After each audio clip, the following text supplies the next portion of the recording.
సంక్రాంతికి పులిహోర, పాయసం, లడ్డూలు, జంతికలు అన్నీ ఎంజాయ్ చేస్తున్నారా? అయితే ఈ వీడియో మీకోసం. పండగంటే చాలు మనం స్వీట్స్, హాట్స్ రకరకాల పిండి వంటలు చేసుకొని, ఫ్రైడ్ ఫుడ్స్ ఇవన్నీ తినేస్తూ ఉంటాము.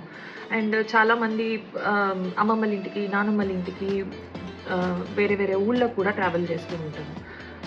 కొంతమంది ఆల్కహాల్ కూడా తీసుకుంటూ ఉంటారు. సో వీటి వల్ల వచ్చే పరిణామాలేంటో ఇవాళ చూసేద్దాం.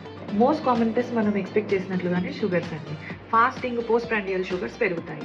హెచ్బిఏవన్సీ నేను నా ప్రీవియస్ వీడియోస్లో చెప్పినట్లుగా 3 months నుంచి కూడా వాల్యూ తెలుస్తుంది కాబట్టి ఇప్పుడు పెద్దగా మారకపోవచ్చు. నెక్స్ట్ మనకి పెరిగేది లిపిడ్ ప్రొఫైల్లో ట్రైగ్లిజరైడ్స్ అండి. మనం తినే షుగర్స్ లేదా అదే స్వీట్స్, ఫ్రైడ్ ఫుడ్స్ ఇవన్నీ కూడా వెంటనే ట్రైగ్లిజరైడ్స్లోకి మారుతాయి. సో ఇక్కడ టోటల్ కొలెస్ట్రాల్ కూడా పెరగచ్చు, కానీ అది వెంటనే ఎఫెక్ట్ చూపించదు. అది కొన్ని నెలల తర్వాతో, వారాల తర్వాతో పర్సిస్టెంట్గా ఎఫెక్ట్ అవుతే అప్పుడు దాన్ని సిగ్నిఫికెన్స్ ఉంటుంది. సో మన డైట్ లేదా లైఫ్ స్టైల్ చేంజెస్కి ఇమ్మీడియట్గా ఎఫెక్ట్ చూపించేది మాత్రం ట్రైగ్లిజరైడ్స్. ఇప్పుడు మనం పండగ కదా అని ట్రావెల్ చేయొచ్చు, లేదంటే నిద్ర లేకపోవచ్చు, ఎవరైనా భోజనాన్ని పిలిస్తే లేట్ అవ్వచ్చు. ఇవన్నీ కూడా ఏవైతే చేంజెస్ లైఫ్ స్టైల్లో, హ్యాబిట్స్లో చేంజ్ వచ్చాయో అవి టెంపరరీగా ట్రైగ్లిజరైడ్స్లో మనకి ఎఫెక్ట్ చూపిస్తాయి. తర్వాత లివర్ ఫంక్షన్ టెస్ట్. దీనిలో మనకి ఎస్జిఓటి, ఎస్జిపిటి అని ఉంటాయి. ఆల్కహాల్ కంటెంట్ తీసుకున్న వాళ్ళకి ఇవి ట్రాన్సియంట్గా మైల్డ్ చేంజెస్ ఉండే ఛాన్సెస్ ఉన్నాయి.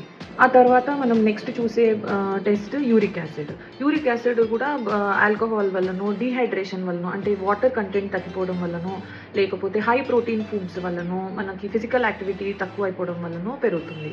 సో ఇవన్నీ కూడా ఫెస్టివ్ సీజన్లో వచ్చే చేంజెసే. దీనికి పెద్దగా భయపడాల్సిన అవసరం లేదు. కొన్ని రోజులకి మళ్ళీ ఇది టెంపరరీ కాబట్టి మళ్ళీ రెస్ట్, హైడ్రేషన్, మంచిగా వాటర్ తీసుకొని ఉంటే బాగానే తగ్గిపోయే ఛాన్సెస్ ఉన్నాయి.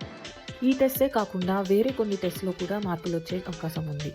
డీహైడ్రేషన్ వల్ల సోడియం, పొటాషియం లాంటి ఎలక్ట్రోలైట్స్ ఇంబ్యాలెన్స్ అవ్వచ్చు, లేదంటే మన ట్రావెల్ వల్ల ఇన్ఫెక్షన్స్ వచ్చి బ్లడ్ కౌంట్స్, సిఆర్పి రైజ్ అవ్వచ్చు. అలాగే ఫెస్టివల్ ఫుడ్ వల్ల ఫుడ్ పాయిజనింగ్ లాంటివి అయ్యి స్టూల్ ఎగ్జామినేషన్లో కూడా చేంజెస్ ఉండొచ్చు. అయితే ఈ టెస్ట్ లెవెల్స్ పెరిగినప్పుడు మనకేం భయం అక్కర్లేదా, ఎప్పుడు వరి అవ్వాలి అని మీరు నన్ను అడగచ్చు.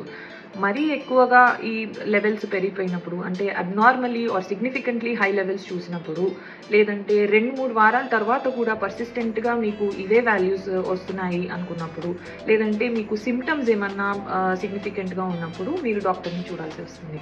ఈ టెస్ట్ రిజల్ట్స్ అన్ని టెంపరరీ అని అంటున్నారు. నార్మల్గా ఎప్పుడు మారుతాయి అని మీకు డౌట్ రావచ్చు. అయితే ఇక్కడ ఒక 1 to 3 weeks టైం మీకు పడుతుంది. మీరు మళ్ళీ నార్మల్ రొటీన్ ఫుడ్కి, రొటీన్ రెగ్యులర్ ఎక్సర్సైజ్కి, ఇంకా మంచి హైడ్రేషన్ తీసుకుంటే 1 to 3 weeksలో ఇది నార్మల్ అయిపోతుంది.